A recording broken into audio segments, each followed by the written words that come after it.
네, 안녕하세요. 2020년 11월 9일 월요일 별이 빛나는 밤에 책 읽어주는 남자 별밤 책남입니다. 오늘은 한계를 거부하는 다재다능함의 힘 와카스 아메드 지음 폴리메스입니다. 시작하기 전 구독과 좋아요 그리고 댓글은 영상을 제작하는데 아주 큰 도움이 된답니다. 프롤로그 폴리메스의 대명사 레오나르도 다빈치 사후 500주년을 맞이하여 대부분의 사람이 폴리메스 하면 만능인 다빈치를 떠올린다.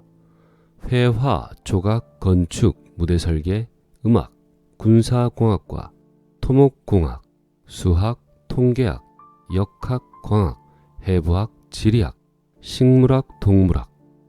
다빈치는 이 주제들을 다룬 역사책에서 거의 빼놓지 않고 언급될 정도로 이들 분야에서 뚜렷한 업적을 남겼다. 그리고 이들 분야의 많은 전문가들이 가장 본받고 싶은 학자로 다빈치를 꼽는다. 와카스 아메드의 책 폴리메스의 앞표지를 장식할 그림으로 다빈치의 인체 비례도가 선정된 것은 전적으로 옳다. 사각형과 원 안에 한 남자가 사지를 펼치고 있는 이 그림은 비트루비우스가 쓴 건축 10서에서 영감을 받았다고 한다. 다빈치는 여기서 인간, 세상, 우주가 근본적으로 하나라는 메시지를 시각적으로 표현했다. 광고 등의 분야에서 지루하고 따분한 메시지를 심오하게 포장하고 싶을 때 이 그림을 자주 써먹는다. 이 책에서는 아메드가 탐구한 중심 주제를 대변한다. 학문과 기술을 여러 분야로 쪼개고 구획화한 오늘날의 지형에서 다빈치의 다양성은 특히나 눈길을 끈다. 다빈치는 통일성을 꿰뚫어 보았다. 그가 이해한 통일성은 물리적 세계를 구성하는 기본 원리이다. 이는 수와 척도에 입각한 수학 원리로서 궁극의 진리가 지닌 불연속성과 연속성을 이어주는 기하학과 산술로 나타난다. 자연에 존재하는 무수한 다양성의 이면에는 자연 법칙 안에서 다양한 형태와 기능이 어떻게 맞물리는지 설명할 수 있는 일관되고 한결같은 법칙이 놓여 있다. 빛의 이동, 고체와 유체의 운동, 신체의 역학에서도 이 보편 법칙을 추론할 수 있고 과정이나 결과로서 행동을 수반하는 모든 현상에서도 발견할 수 있다. 한 예로 다빈치는 물의 소용돌이 운동과 머리카락이 꼬부라지는 현상 사이에는 유사한 힘이 작동한다고 보았다. 오늘날 우리는 전자를 주로 역학에서 다루고 후자를 주로 통계학에서 다룬다. 우리는 학문 분과를 인위적으로 나누지만 다빈치는 그 같은 경계 없이 사물을 관찰했다. 다빈치가 통찰한 통일성에 관해서는 최근에 내가 출판한 레오나르도 다빈치 그와 함께한 50년에서도 다뤘다. 세계에서 가장 비싼 미술 작품에 올랐던 다빈치의 구세주에 얽혔던 이야기까지 나는 이 책에서 과학을 전공하고 나서 다빈치와 50년간 함께했던 내 여정을 담았다. 다빈치는 수학적 재능도 워낙 뛰어난 사람이었지만 이와 별개로 대체로 폴리메스는 우리 같은 범인보다는 다양성 속에서 통일성을 통찰할 가능성이 더 높다고 생각한다. 그들은 어떤 관계나 유사점, 공통점, 연관성, 적절성, 기저의 인과관계, 구조적 통일성을 읽어내는 능력이 보통 사람보다 뛰어나다. 물론 오늘날에는 미술가가 전문 공학자처럼 일하기는 어렵다. 르네상스 시대에는 이런 일이 흔하지 않아도 용납되었다. 오늘날 폴리메스는 전문가 집단이 굳게 수호하는 학문이나 직업의 경계를 인식하지 않을 수 없다. 경계가 확고한 오늘날의 사회적 제도들이 언제 형성되었는지 그 뿌리를 추적하면 대부분 19세기로 거슬러 올라간다. 자신들이 종사하는 영역에 경계를 두른 것은 외부인들의 진입을 막고 내부자를 보호하는 데 그 목적이 있었다. 한 분야의 전문 지식으로 무장한 전문가들은 특수한 용어와 약칭으로 겹겹이 방책을 치고 높은 성에서 그들끼리 거주한다. 전문성을 갖추기 위한 자격 요건이 엄밀한 건 좋지만 그 분야에 속하지 않은 모든 이의 진입을 가로막는 장벽이 되는 것도 사실이다. 현대사회에서 박학다식한 사람이 되려다가는 깊이가 얄팍한 아마추어에 그칠 위험성이 있다. 잘 알고 있듯이 폴리메스라는 말에는 많은 걸 잘하면 특별히 잘하는 게 없다는 오명이 붙기도 한다. 그런데 전에는 이런 평가도 있었다.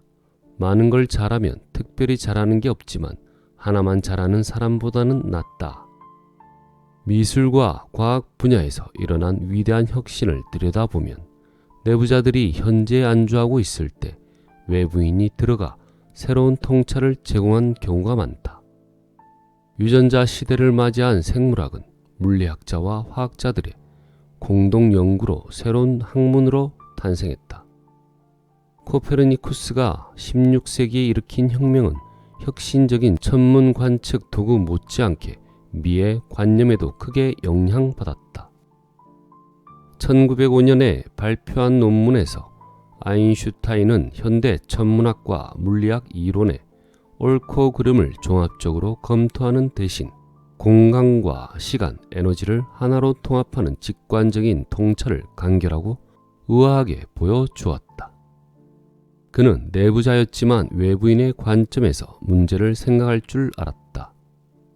물론 상대의 분야를 존중하지 않고 오만하게 상대의 영토를 정복하려 드는 태도는 위험하다. 나는 다빈치를 연구하면서 이 점을 배웠다. 현대의 전문가들, 가령 공학 전문가들은 그들의 협소한 전문 지식 안에서 다빈치의 수수께끼를 설명할 수 있다고 전제하고 현대 세계로 다빈치를 데려와 시대를 앞서간 사람이라고 추켜 세운다. 그러면 왜곡이 발생한다. 데이비드 호크니가 15세기 이후 대부분의 화가가 자연 묘사에 광학기기의 도움을 얻었다는 주장에도 비슷한 논란이 일었다. 그의 주장을 모두 수긍하지는 않지만 광학기기 사용 여부에 관해서는 상당 부분 동의한다. 데이비드 호크니의 주장으로 초기 광학장치의 속성이나 당시의 그림 제작 사업에 거의 관심이 없던 현대의 광학 전문가들, 특히 렌즈 전문가들에게 새로운 탐구거리가 생겼다. 현재의 지식으로 과거를 내려다보면서 그 시대를 쉽게 규정하는 것은 아닌지 항상 경계해야 한다. 가능성은 희박하지만 지식을 향해 멈출 줄 모르는 열정과 불굴의 탐구심, 상상력, 개방적 사고, 겸손함을 모두 갖춘 사람이라야 진정한 폴리메스이다. 다빈치가 살았던 시대와 현대는 엄연히 다르다. 하지만 한 대상을 다른 관점에서 관찰하는 자세, 즉 기존 개념 밖에서 보는 태도는 함께 인류 생존을 모색해야 하는 지금 어느 때보다 중요하다. 여기에는 다양한 분야와 학문 간의 상호 이해가 뒷받침된다. 옥스퍼드 대학교 미술사 명예교수 마틴 캠프. 서문. 새로운 경험으로 사고가 한번 확장하면 결코 그 전의 차원으로 돌아가지 못한다. 올리버 웬들 홈스. 내 관심사는 내게 맞는 최적의 인생을 사는 데 있다. 다시 말해 정신을 개발하고 가능한 한 풍요로운 인생을 경험하는 것이다. 고로 이 책에서 나는 새로운 사고방식을 제안한다. 당연히 이는 새로운 존재 방식과 생활 방식으로 이어진다.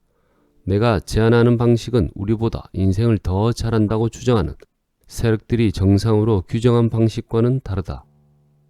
나와 함께 이 책의 여정을 무사히 마무리하려면 마치 유체이탈을 하듯 현재의 패러다임에서 빠져나와 과거의 역사와 새로운 가능성의 영역을 두루 살피는 노력이 필요하다.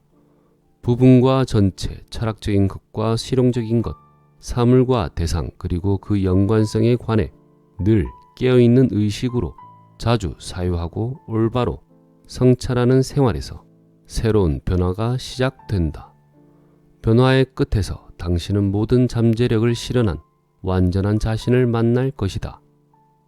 이 책은 처음부터 의뢰를 받아서 집필한 책이 아니다.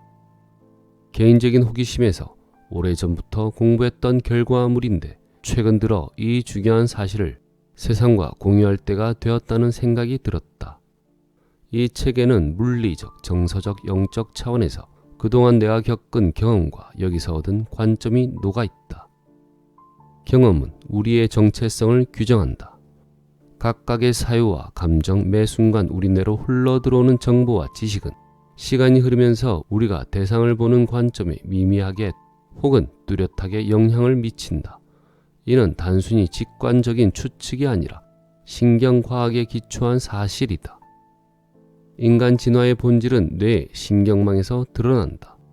복잡한 구조의 신경망은 외부 자극에 따라 끊임없이 진화하고 사람마다 고유하다.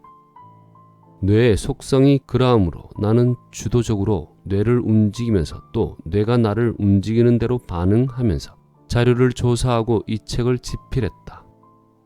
책을 쓰는 동안 간헐적으로 이 주제에 몰입했지만 내내 집중하지는 않았다. 한 주제에 지나치게 몰입하면 사고의 폭이 협소해질 위험이 있으며 궁극적으로 이 책에서 경계하는 태도다. 지난 5년간 내 삶의 여러 영역에서 얻은 지식이 내 머릿속에서 기존 재료와 충돌하고 연결되고 융합할 시간을 허용했다. 따라서 나는 주제를 바라보는 관점, 구조, 내용, 결론에 대해 이 책을 마무리할 때까지 열린 태도를 유지했다. 새롭게 알게 된 사상과 개념 혹은 사실이 이전의 습득한 관점이나 본질을 바꿔놓을 때 나는 나비 효과가 일어나는 것을 목격했다. 나는 사상과 견해가 역동적으로 변화하는 성질을 이해하게 되었다. 따라서 일반적인 방법론에 따라 하나의 명제를 먼저 세우고 논거를 찾아 이를 증명하는 방식으로 책을 쓰지 않았다. 이 책은 처음부터 끝까지 미지의 땅을 탐사하는 과정과 같다. 탐사를 하다 보면 어느 순간 인간의 정신과 세계에 관해 놀라운 혹은 우리를 뿌리째 바꾸는 통찰이 모습을 드러낸다. 중고등학교와 대학교를 거치며 학교에서 배운 것보다 지난 5년간 훨씬 많은 것을 배웠다. 그러니까 20대 후반에 이 책의 대부분을 집필했다. 영어로 쓰인 책 중에 이 주제를 다룬 책은 처음이라는 생각에 막중한 책임감을 느꼈다. 선지자부터 현인, 과학자, 역사가, 철학자, 예술가, 폴리메스, 심지어 신의 말씀까지 광범위한 지식과 경험의 원천에서 얻은 통찰을 담았다. 내 의식은 아직 어리고 제한적이기에 지혜의 말들에 많이 의지했다. 나는 이 지혜들을 모으고 종합하고 서로 소통하도록 만드는 일을 했다. 일부 비평가들은 내 책을 읽으면서 자신들에게 익숙한 도구를 들고 내가 어떤 사상적 배경을 지녔는지, 내 방법론이 무엇인지 규정하려 들 것이다. 이 작가의 사상은 포스트 모더니즘에 속하는가 아니면 니체의 관점주의에 속하는가, 장자의 도교 철학에 따르는가 아니면 자이나교의 아네칸타바다를 따르는가 아니면 이븐 칼둔이나 알 가잘리의 철학을 따르는가. 이 질문에 답하자면 언급한 사상을 전부 따른다고 해도 좋고 전부 따르지 않는다고 해도 좋다. 포스트 모더니즘과 마찬가지로 나의 사상은 규정하기 쉽지 않지만 포스트 모더니즘과 달리 궁극의 진리나 실제가 존재할 가능성을 인정하고 진리를 탐구하고 경험하는 길은 하나가 아니라고 생각한다. 대부분의 포스트 모더니스트나 동양 철학자, 물질주의자처럼 다른 문화와 세계관들을 심리적 구성 개념에 불과한 것으로 축소해 그것들을 간접적으로 폄하하려는 것이 아니다. 사실 이 책이 지닌 가치를 하나 꼽자면 사람들로 하여금 어떤 사상을 반사적으로 기존 범주에 끼워 넣는 대신 각자 고유한 차이가 있고 다양한 측면이 있는 구성 개념으로 보도록 격려한다는 점이다. 이 책에서 다룬 주제를 심도 있게 탐구하려면 폴리메스가 함의하는 방대한 의미를 고려할 때 역사가이면서 미래학자이고 합리주의자이면서 신비주의자이고 학자이자 이야기꾼이고 사상가이자 행동가의 관점에서 바라보는 것이 중요했다. 나는 가능한 한 모든 방법론과 생각의 도구들을 끌어모았다. 사람들이 필요한 행동에 나서도록 생각을 자극하는 도구가 되는 것. 이것이 이 책의 존재 이유다. 그러므로 독자들에게 부탁하고 싶은 것은 이 책에서 당신을 위해 제시하는 새로운 사회와 미래에 자신을 대입해 보라는 것이다. 이 책의 내용을 진지하게 성찰하면서 자신이 획득한 기존 지식과 통합하고 이 지식이 자신의 삶에 어떻게 적용 가능하고 어떻게 관련을 맺는지 그 가치를 가늠해 봐야 한다. 향후 언제라도 꺼내 사용할 수 있도록 장기 기억에 저장하길 권한다. 이는 지식을 내면화하는 과정이다. 지식의 가장 중요한 기능은 우리의 정신을 풍요롭게 하는 것이지만 이 과정이 없이는 제 기능을 완수하지 못한다. 이 책 덕분에 부족한 나에게도 미래의 청사진이 하나 생겼다. 나를 아는 사람들은 이 책에서 설명한 생활 방식과 사고 방식에 따라 내가 인생을 살고 있음을 알 것이다. 여러 분야에서 내가 하는 일들은 이 책을 집필하는 과정에 좋은 영향을 주었고 또 이 책을 집필하는 시간들은 내 일에 좋은 영향을 주었다. 부디 이 경험이 나만의 것이 되지 않기를 바란다. 당신은 자아를 실현하기 위한 여행을 떠날 준비가 되었는가?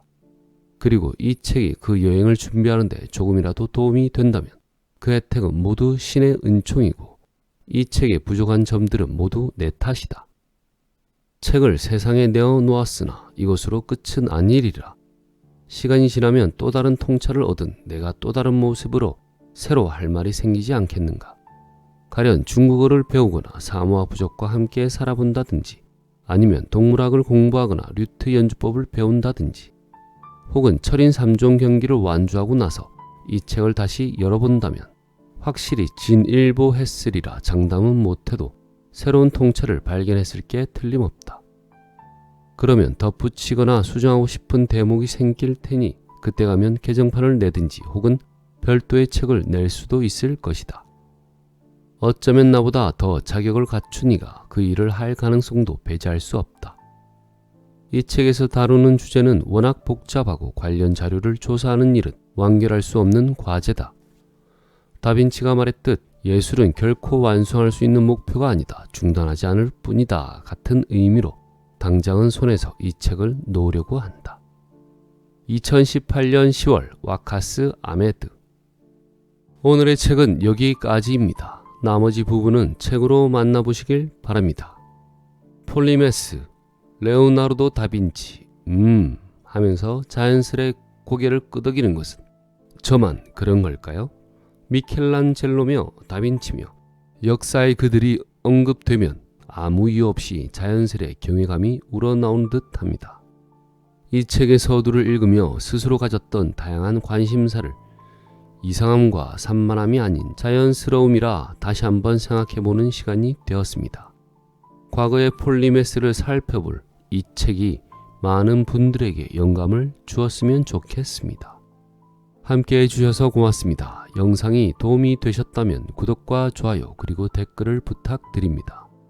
저 별밤 책남에게 아주 큰 힘이 되거든요. 지금까지 별이 빛나는 밤에 책 읽어주는 남자 별밤 책남이었습니다. 부디 편안한 밤 되시고 오늘도 사랑하세요.